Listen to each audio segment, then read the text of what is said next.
Hey, I'm Bryan Fenley, and joining me today is ESPN SportsCenter anchor Max McGee. You know the headlines to his story, but there are pieces to his story that he hasn't talked about, and he's going to hear with me. He joins me on the Onto Something podcast, a place where, and a lot of you are familiar with this platform, I bring on folks from sports media where we don't just talk about work. We talk about their whole lives, the human aspect of who they are, their personal lives, their family lives, and do it from a place of compassion and empathy. All right, let's get to it. Max set to join me, and if you feel so inclined, don't forget to subscribe. Here's my chat with Max. He is all over your television sets at ESPN as a SportsCenter anchor. It is Max McGee joining me on the Onto Something podcast. I am Bryan Fenley with Tennis Channel and other outlets, and this is a place where we're not only going to tell Max's story from a work standpoint, we're going to go well beyond that. We're going to learn about his family life, his personal life. We're going to get to know him on a deep level because it's in that wholeness that we really understand what makes a person inspirational, right? And Max, I know you've watched a bunch of these. I've had a lot of your ESPN colleagues on. I'm excited to have you on here as well. Hey man, thank you for having me. I've been watching you for the past few weeks, and you asked some really good questions to some of your guests. So once I saw you on LinkedIn, I said, you know what, I got to find my way on there and try to tell some of the story and get to know you at the same time. Well, this is going to be a great opportunity to do that, and also for so many others to get to know you. But there are so many that already know you.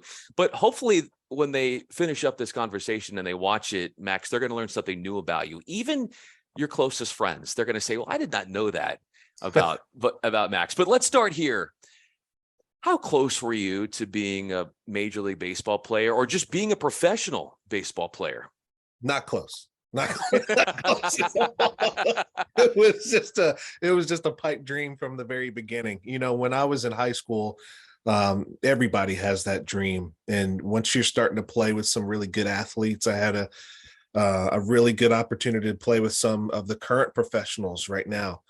And you start to try to compare your skills to theirs, and you start to think, oh, maybe I have a shot, maybe I have a chance to get drafted and maybe one of the later rounds. And then my junior and senior year, I just figured out this probably wasn't meant to be. So you try to come up with a backup plan, and thankfully I had mine in television and doing sports broadcasting. But to answer your question, Brett, no, I was not even close. I couldn't play college baseball, professional baseball, the independent league, the Mexican league. I was nowhere close. It was just a pipe dream from the beginning. Before those dreams started to ruminate with you when it comes to baseball and playing it, pretty seriously in high school, what was your childhood like? How would you summarize that before the baseball and as you were getting your way into college and in community college and then later on at Temple? It was so easy, man. I always tell people I wish other people had my childhood or got to experience it. I grew up with some wonderful parents. I say this all the time. A lot of people were blessed with money. A lot of people were blessed with, an insane amount of fortune or a certain talent. I was blessed with two wonderful parents. That's the one thing I'm going to take out of this life. Sharon and Tom, I owe them everything. I'm in my parents' house right now in Cherry Hill, New Jersey. It was really easy. It was really laid back. I grew up in Cherry Hill, which is a predominantly Jewish neighborhood and town, with a little bit of diversity sprinkled in here and out there. But it was really laid back, really quiet town, not really much going on. But that enabled me to focus on what I actually wanted to do in real life. In my adulthood. And when I went to high school, I pretty much knew what I was going to do. It just depends on, well, I knew I have the potential to do it. It just depends on, do I want to go out and work hard and do it? My family raised me. It was a true village, taking care of a young kid and trying to, avoid all the pitfalls and the distractions. And I couldn't have done that without my parents at home. Those parents, your family, when have they stepped up the greatest for you in times that over the course of your life and career where you needed them the most? Probably community college, Brian. It was community college was probably my toughest challenge, and it wasn't because it was super hard. I just started to look at, the big picture, and instead of doing everything day by day, I just tried. I got way too distracted on looking at the outlook of life, and I completely failed out of community college. Once I got cut from the baseball team, it kind of started spiraling out of there for me. So I had a 1.4 GPA, and I went to work basically full time at my old job, which was a server at Famous Dave's restaurant in Cherry Hill. I worked there for 7 years. And so I was out of school for a year. And my mom came back to me and she said, "Look, are you ready to go back? I know you don't want to do this forever. No disrespect to all the restaurant workers, but I know you want to do this TV thing, or do something. This isn't your future." And so I said, "Yeah, I'm ready to go." So I went back after a year of no school, and I took one class a semester, then two classes a semester, then three. Eventually, I transferred to Temple, but they believed in me from the start. I had about a 1 to 2 year, maybe 2.5 year run where I wasn't fulfilling my potential. I really had given up on myself. And all those conversations that I had with my parents, they kept saying, "We believe in you. We believe in you. We don't care what anyone else says. As long as we are on this earth with you in this house, we're going to have your back regardless." And that motivated me to keep on going. And I basically had a conversation with myself one day. I had to block everything else out. I said, "Well, if your parents aren't here, your sister isn't here, no one else is here for you, who's got your back? You have to have your own back." And I got that my mentality from them. And I said, "Look, I don't care how hard tomorrow is going to be. I don't care how hard the next month is going to be, Brian. I got to take care of myself today." And it was about time that I start taking care of myself. And one day led to two, 2 days led to three. And it sounds so cliche, but that's how it worked. And I couldn't have got there without my parents. It's kind of hard to imagine my life without them. I'm not at ESPN without them. You wouldn't be at ESPN without them. And when you, like you said, you were down, they never relented in their love for you and pushing you and staying with you and believing in you, even when times were tough. How do you find a beauty looking at it now, and where you are in a wonderful place at ESPN and as a sports center anchor, but where do you find now that you're removed from those days, those trials and tribulations, where you can find beauty in the struggle? Well, the beauty is all around us. The journey, everyone's story is different. A lot of people, they go to college for 4 years, they get a job 6 months out of school. Awesome. And when I look back at, the trials and tribulations of, failing through community college, having to dust myself off and come back to it, going through Temple University, and then waiting 14 months without a job, working at Famous Dave's and Capitol Grill at the same time, just to try to keep some money in my pocket. The whole beauty is in the journey. I like that it was it was grimy, it was dirty, it was hard, it was tough. There were a lot of tears. That it felt like a full-time job just to apply for any job in the country. I wouldn't have changed anything. And when you look back at it, you wish that some parts may have been nicer, but now that I went through that struggle, I feel like that's the beautiful part in it. How long has it taken you to come to that realization? Because when you're in the moment, it's challenging, it hurts, it's painful. You said there are tears.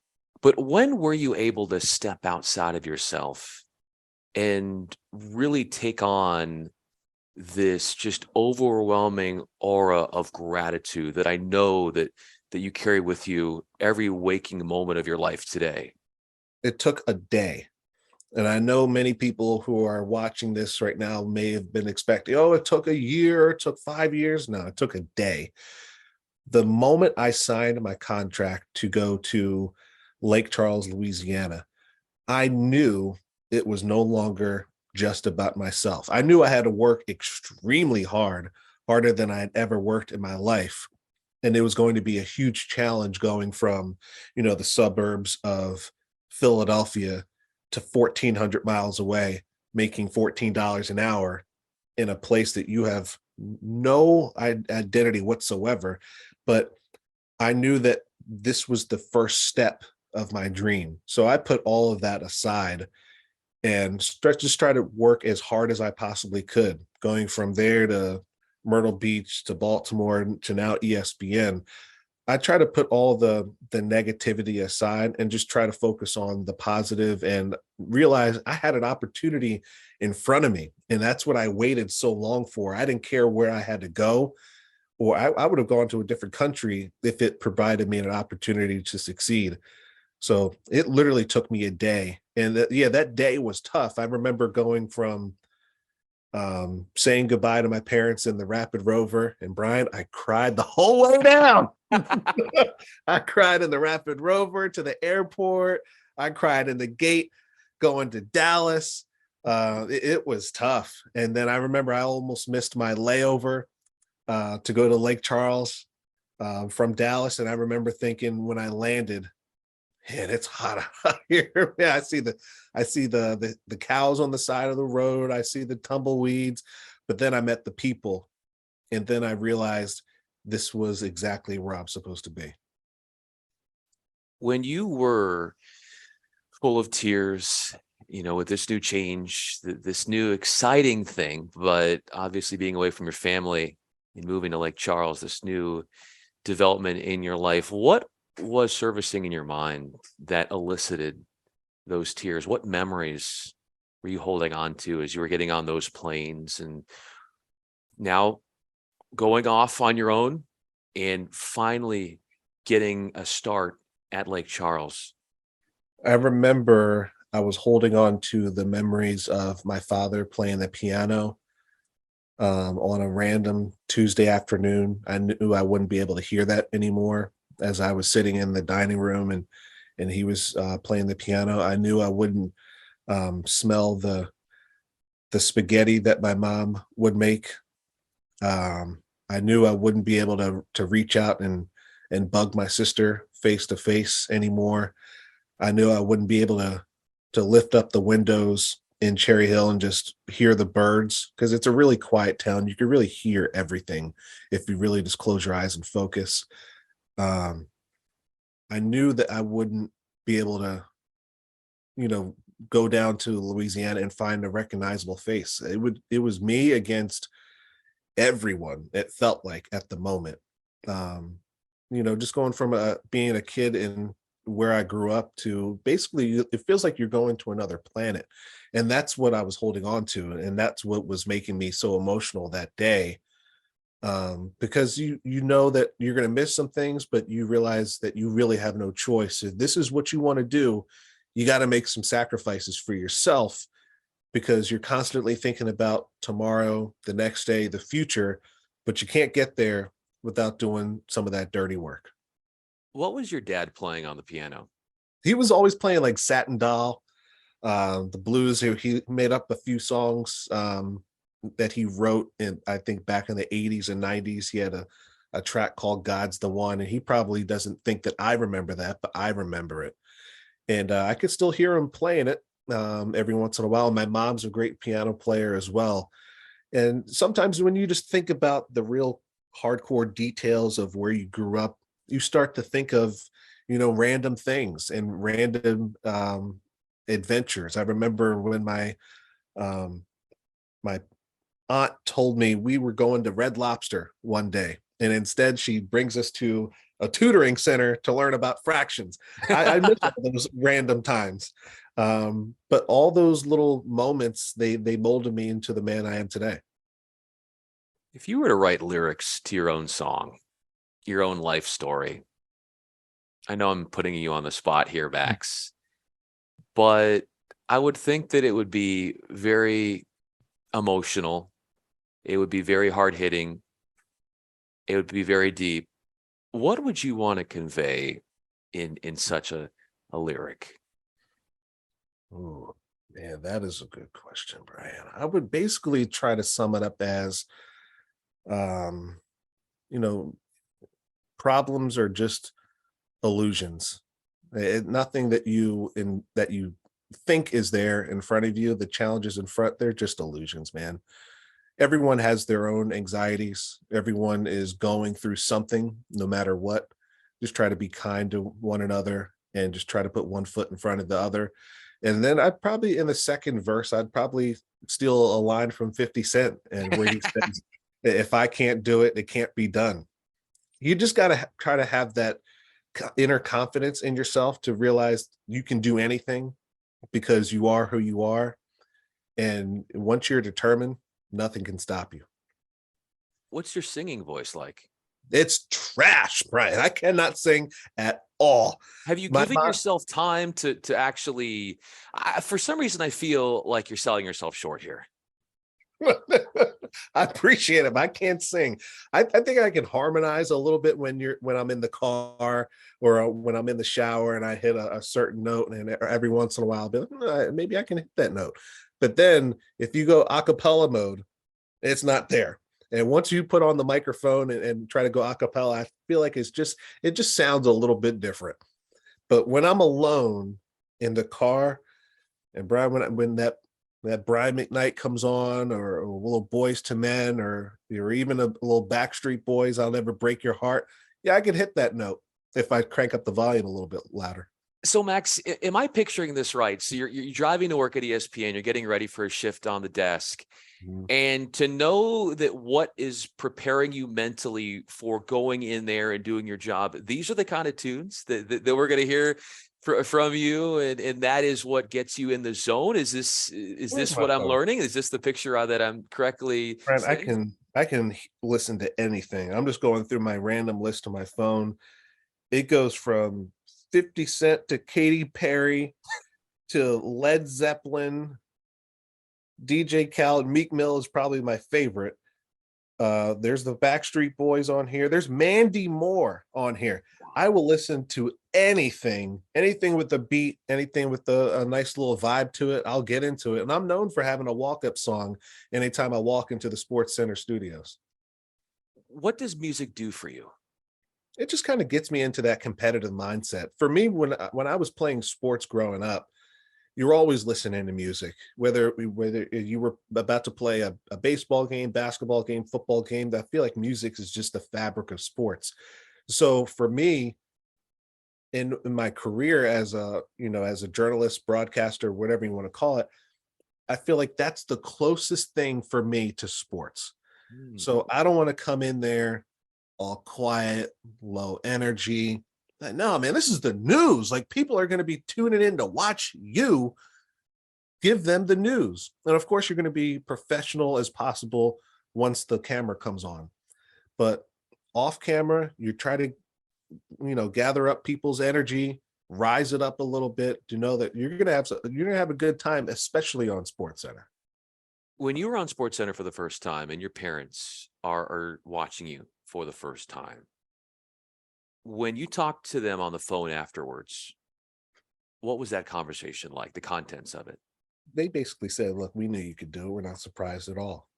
And I remember I talked to my dad before the show, and he was just super excited. And I wasn't nervous at all. I remember everything about that day. I wasn't nervous before the show.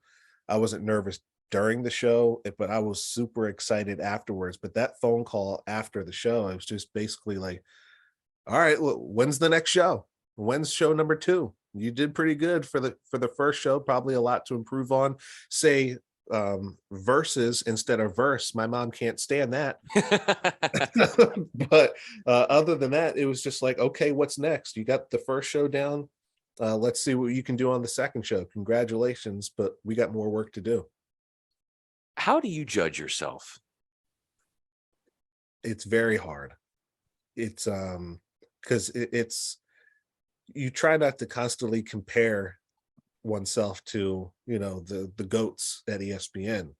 When you're sitting next to a John Anderson or Michael Eaves or Zuba Mahenti or Nicole Briscoe, you're constantly thinking like, wow, that's really John Anderson sitting next to me on SportsCenter. Like, this is real life. But I try to judge myself on my energy levels, my pronunciation of words, and my general ability to be prepared for anything. At SportsCenter, you try to learn just a little bit about everything because you're not an analyst. I'm not getting paid to analyze football and know everything about football.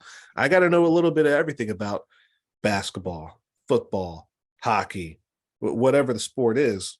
And if I can feel pretty much prepared for anything before the show and know that I really didn't make any large mistakes, I feel pretty good about myself.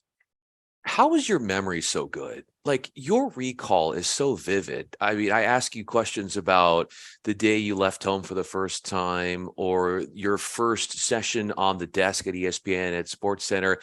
And then you throw in, you remember smells, you remember sights, you remember what you heard. How have you been able to take in and process all of this when it comes to your memory so powerfully and pungently? I think it's because I've had a lot of time myself to think. I'm not a guy who really goes out too much. I don't really drink that often at all. I may have one or two beers per year. And so when I'm not on SportsCenter, I'm really by myself, sitting on the couch with the TV off, just trying to feel my feelings, understand what's around me, and kind of just be in the moment. I really practice that a lot. And once you really dive yourself into your surroundings, it kind of just feels second nature on remembering sights, smells, first conversations, meetings with friends that you've built long-term relationships with now. So it's just all a matter of practice.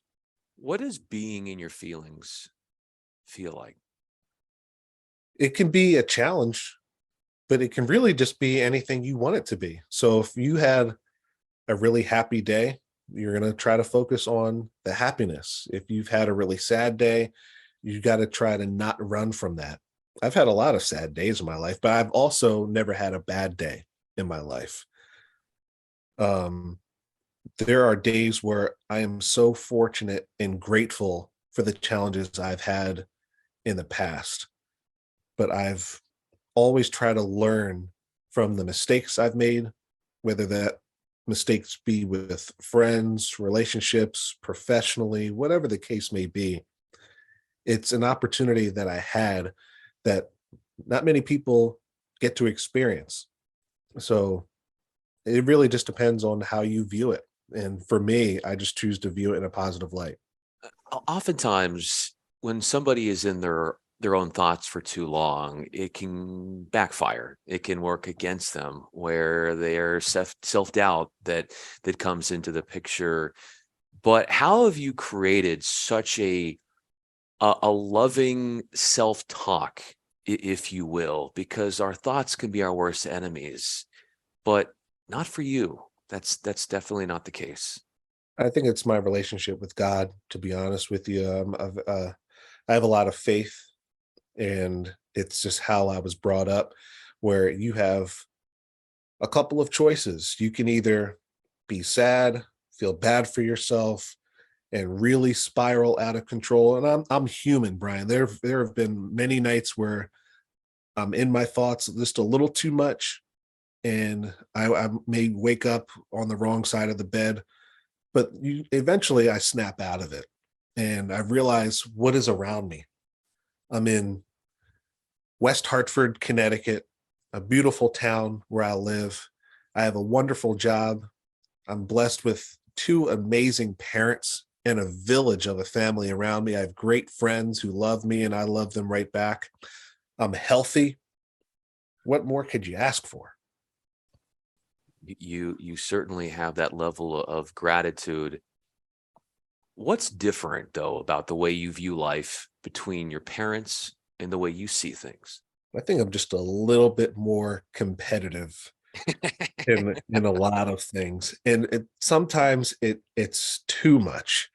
Where I want to get to a certain place as quickly as possible, whether that be literally like driving to a certain place and getting there before everyone else, or dreaming so big that you want to make it to a certain status in your life tomorrow or by a certain date.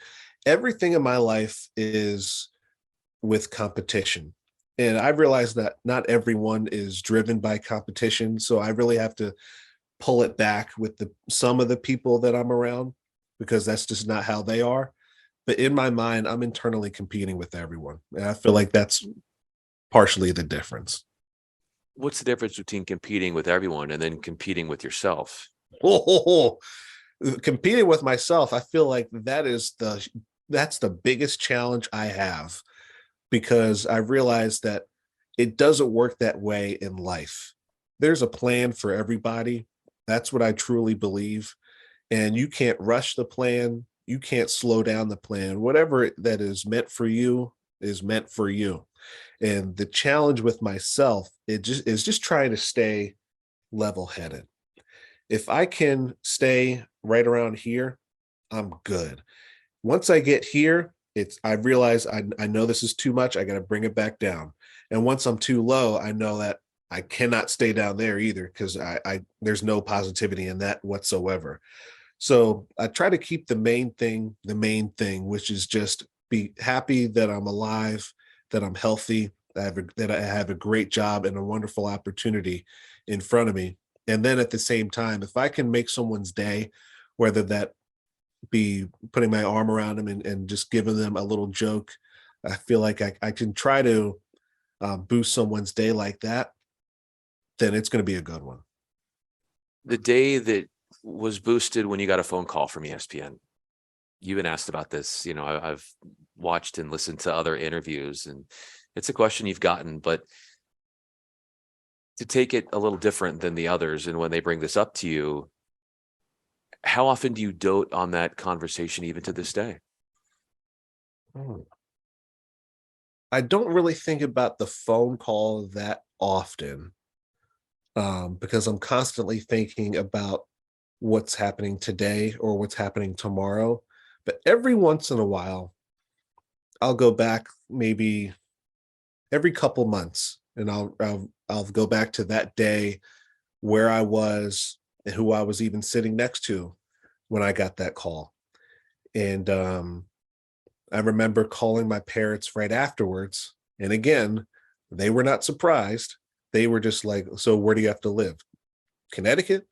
Okay, we can make that work. It's probably not the place that we always envision. We want you here in Philadelphia." But I think about that day every once in a while. I feel like because if I think about it too much, I'll lose sight of the plan.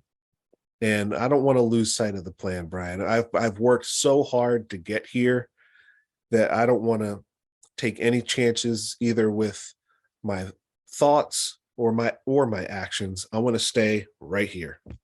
What is the hard work that you exhibit, Max, that nobody sees, that isn't next to you at all times, that we don't see on camera, that we don't see when you're on SportsCenter? But the hard work, to say it, I guess, to liken it to, say, a sports analogy, it's the guy that's up all night getting shots up in the gym when nobody's watching.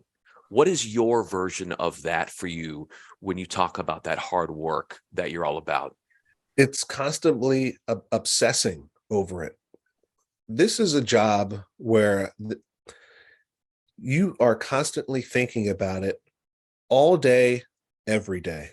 From the moment you Yes. wake up, I'm Yes. thinking of ways to write to stories that I've heard of the night before. And I kind of, when I'm reading the headlines, when I'm rolling around in bed in the morning, and I kind of know what's going to be talked about at 11 p.m., I'm already writing my scripts when I'm in bed. I don't think I think about this before I start to brush my teeth in the morning, before I start to eat breakfast. I'm thinking of the first line in my sentence. And I try to think of different ways to craft stories by not coming up with the word the as the first word.